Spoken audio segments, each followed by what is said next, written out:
Assalamualaikum warahmatullahi wabarakatuh. Hello everyone, how are you today? Today we are going to learn about the example of explanation text in English. How seawater becomes salty. How seawater becomes salty. 2/3 of the Earth's surface is covered in water, and 97% of that is salty seawater.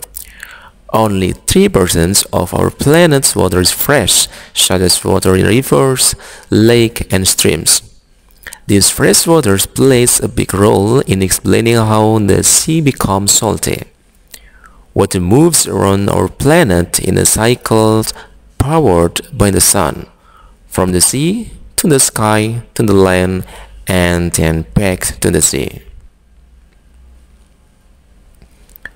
When the sun hits the water in the sea, it changes into gas called water vapor and rises into the air through a process called evaporation. After that, the water vapor turns back into liquid water while floating in the air, forming clouds through a process called condensation. Then this water eventually falls from the clouds in the sky as rain, sleet, hail, or snow, in which the process is called precipitation.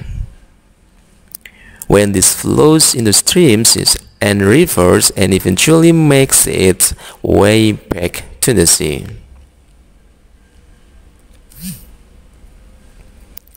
Furthermore, the rain that falls from the sky contains small amounts of chemicals called carbon dioxide and sulfur dioxide, which makes the rain slightly acidic.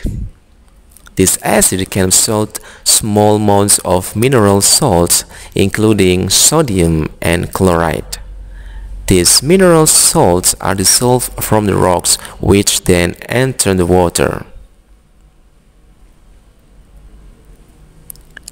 Thus, the main salt in the seawater is sodium chloride. The rainwater flows off the land and into the rivers and streams that lead all the way to the sea, carrying the dissolved salts along with it that makes the seawater salty. That's all about the example of explanation today, and I hope it's useful for you. Thanks for your attention. Assalamualaikum warahmatullahi wabarakatuh.